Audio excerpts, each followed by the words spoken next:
मेवाड़गढ़ नामक राज्य में राजा चंद्रगुप्त राज किया करते थे। राजा की 3 पत्नियां थीं, मगर तीनों की मृत्यु हो चुकी थी। हाल ही में नदी में डूबने से मंत्री जी की भी मौत हो गई थी, इसलिए राजा ने एक नौजवान मंत्री की बहाली की थी। राजा चंद्रगुप्त अपने राज्य की हर छोटी बड़ी चीज पर ध्यान दिया करते और अपना काम बहुत ही लगन से करते थे। एक दिन जब राजा राज दरबार में बैठे थे, तभी उनके नाम एक चिट्ठी आती है। मंत्री जी, जरा इस चिट्ठी को पढ़िए और बताइए इसमें क्या लिखा है। जी महाराज, अभी पढ़ता हूँ। मंत्री उस चिट्ठी को पढ़कर राजा से कहता है, महाराज, पड़ोसी राज्य से आपको बुलावा आया है। अच्छा, मगर क्यों? महाराज, उनके राज्य में कुश्ती प्रतियोगिता रखी जा रही है, इसीलिए वो चाहते हैं कि आप वहां उपस्थित हों और प्रतियोगिता के विजेता को इनाम दें। मंत्री जी, पड़ोसी राज्य का निमंत्रण स्वीकार कर लीजिए और वापस उन्हें एक चिट्ठी भिजवा दीजिए, जिसमें लिख दीजिएगा, आपका निमंत्रण स्वीकार है। जी महाराज, जैसा आप कहें। अभी तो प्रतियोगिता में समय है, तब तक हम शिकार पर चलते हैं। महाराज, आसपास के सभी जंगलों में शिकार की कमी हो गई है, हमें कहीं दूर जाकर शिकार करना होगा। हाँ ठीक है, कोई बात नहीं, प्रतियोगिता से पहले हम सभी आ जाएंगे। राजा चंद्रगुप्त अपने सभी सैनिक और मंत्री को साथ लेकर शिकार पर निकल पड़ते हैं।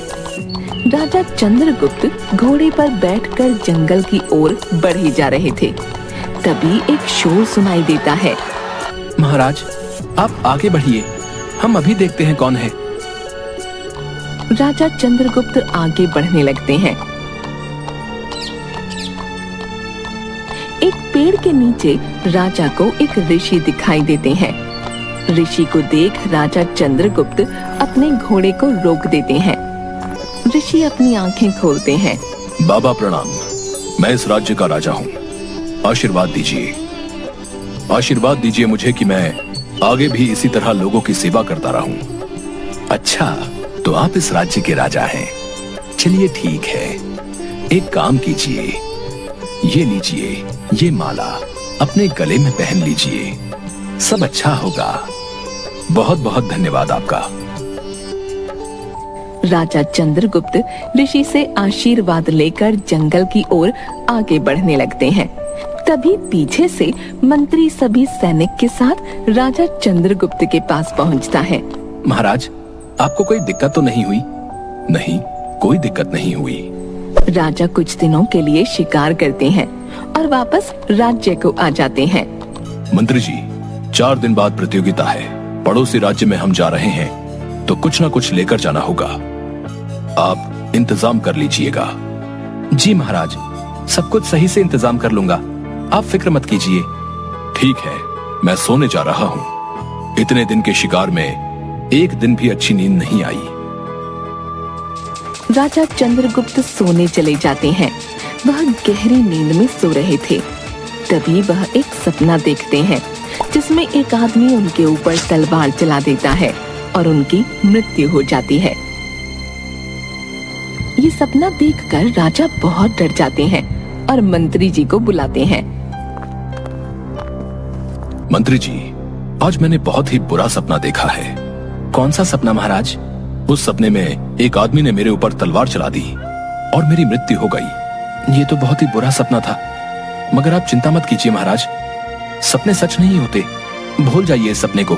नहीं मंत्री जी, वो आदमी जहाँ खड़ा था वो हमारा राज्य नहीं लग रहा था। मुझे याद है, वहां का माहौल बिल्कुल अलग था।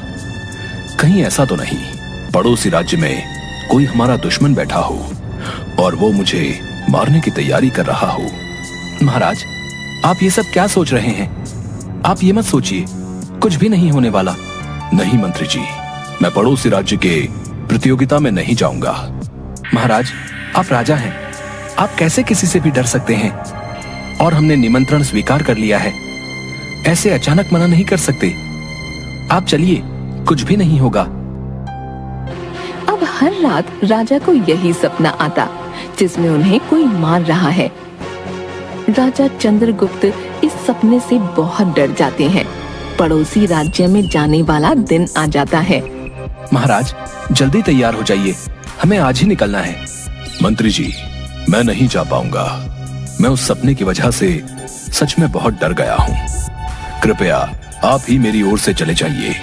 नहीं महाराज, ये तो बहुत गलत होगा। मैं उन्हें क्या जवाब दूंगा? कृपया आप चलिए और डरिए मत। मैं हूँ, सभी सैनिक हैं आपके साथ। चलिए, आपको कुछ भी नहीं होगा। अच्छा ठीक है, आप कहते हैं तो मैं चलता हूँ। राजा चंद्रगुप्त तैयार हो जाते हैं और अपने साथ 3-4 तलवार ले लेते हैं और पड़ोसी राज्य में जाने के लिए निकल पड़ते हैं। महाराज, 3-4 तलवार लेकर क्यों जा रहे हैं? उन्हें ऐसा लगेगा जैसे हम उनसे लड़ने आ रहे हैं। लाइए, ये तलवार मुझे दे दीजिए। ठीक है, ये लीजिए, और कोई भी खतरा दिखे तो मुझे जरूर बताइएगा। सभी पड़ोसी राज्य पहुंच जाते हैं।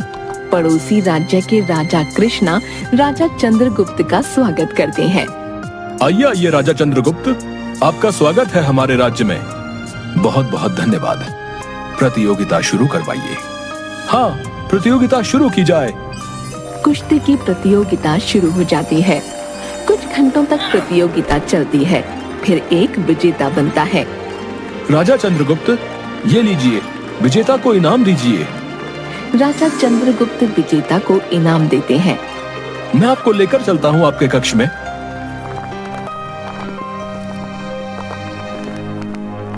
आप यहाँ आराम कीजिए, और कुछ भी चाहिए हो तो बस एक आवाज लगा दीजिएगा। अरे नहीं नहीं, कष्ट करने की कोई जरूरत नहीं। हमें वापस अपने राज्य के लिए भी निकलना है। हाँ, चले जाइएगा, अभी कुछ घंटे तो आराम कर लीजिए। राजा चंद्रगुप्त कुछ घंटों तक सो जाते हैं। यहाँ भी उन्हें वही डरावना सपना आ रहा था। चंद्रगुप्त उठकर बैठ जाते हैं। बाहर से घूम कर आता हूँ, तब शायद अच्छा लगे। राजा अपने कुछ सैनिकों के साथ राजा कृष्णा के राज्य में घूमने लगते हैं। राजा सैनिकों से कहते हैं, यहाँ तो बहुत अलग प्रकार के व्यंजन दिख रहे हैं। तुम सभी को अगर भूख लगी है तो खाना खाकर आओ। तब तक मैं यहीं आस पड़ोस में घूमता हूँ। सभी सैनिक खाना खाने चले जाते हैं। राजा घोड़े पर बैठकर थोड़ा आगे जाते हैं। एक जगह देखकर वह हैरान रह जाते हैं। अरे, ये तो बिल्कुल वैसी ही जगह लग रही है जैसा हर रोज मैं सपने में देखता हूँ। तभी अचानक राजा को ऐसा महसूस होता है जैसे उनके पीछे कोई है। राजा तुरंत घोड़े को भगाते हैं और वापस महल में आ जाते हैं। राजा चंद्रगुप्त बहुत ज्यादा डर चुके थे। मंत्री जी, तुरंत चलिए यहाँ से। मैं यहाँ नहीं रह सकता। क्या हुआ महाराज? आप इतने डरे हुए क्यों लग रहे हैं? बाकी बातें बाद में होंगी। अभी आप सभी सैनिकों को लेकर वापस अपने राज्य चलिए। ठीक है महाराज, जैसा आप चाहें। महाराज, आपका बहुत बहुत शुक्रिया। आपने हमारा बुलावा स्वीकार किया। राजा चंद्रगुप्त अपने मंत्री और सैनिकों के साथ निकल पड़ते हैं। अंधेरा हो चुका था। मंत्री जी, आज के बाद मैं कभी इस राज्य में नहीं आऊंगा। ठीक है महाराज, जैसी आपकी इच्छा। चलिए, अब आप डरिए मत। अब तो हम अपने राज्य में ही जा रहे हैं। महाराज, बहुत रात हो गई है, इसलिए हम इस रास्ते से चलते हैं। सभी आगे बढ़ने लगते हैं। तभी राजा देखते हैं सभी उसी रास्ते पर आ गए हैं, जैसा रास्ता उन्हें हर रोज अपने सपने में दिखता है। मंत्री जी, इस रास्ते से जल्दी चलिए। ये वही रास्ता है जो मेरे सपने में आता है। मैं यहाँ 1 मिनट भी नहीं रह सकता। हाँ महाराज, जरूर। अभी निकलते हैं यहाँ से, आप घबराइए मत। तभी वहाँ पेड़ के नीचे वही ऋषि दिखाई देते हैं जिन्होंने राजा चंद्रगुप्त को गले में माला पहनने के लिए दी थी। इसके बाद पड़ोसी राज्य के राजा कृष्णा दिखाई देते हैं। फिर सभी सैनिक उनकी ओर चले जाते हैं और राजा चंद्रगुप्त को घेर लेते हैं। यह सब देख राजा चंद्रगुप्त हैरान रह जाते हैं। मंत्री जी, ये सब क्या हो रहा है? कृपया आप मुझे समझाइए। तभी मंत्री भी उन सभी की ओर चला जाता है और राजा चंद्रगुप्त को घेर लेता है। महाराज, सब कुछ बताऊंगा आपको। याद है, आपने एक मालती नाम की लड़की से शादी की थी।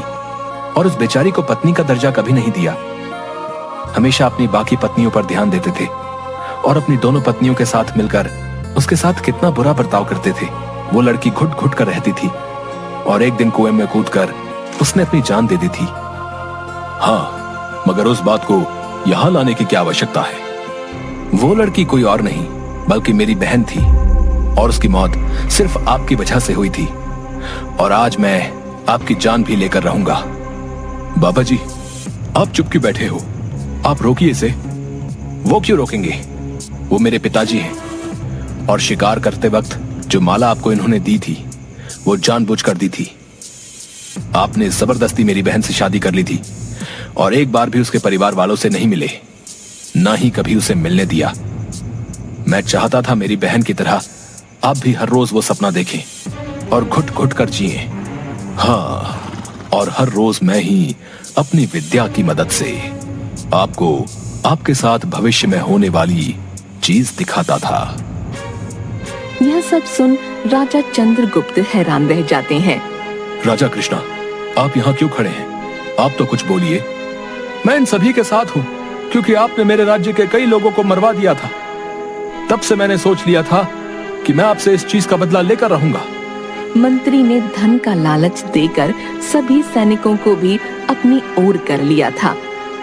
आपकी दोनों पत्नियों को और आपके पुराने मंत्री को भी मैंने ही मारा था ताकि मैं उस मंत्री की जगह ले सकूं। तुम सभी ने मेरे साथ धोखा किया है। हाँ, बिल्कुल वैसा ही समझिए। और हाँ, वैसे भी 3-4 तलवार आपने रखी थी ना? रुकिए, मैं इसका इस्तेमाल कर लेता हूँ। मंत्री एक तलवार निकालता है और राजा के पेट में घुसा देता है। कुछ ही क्षणों में राजा की मृत्यु हो जाती है।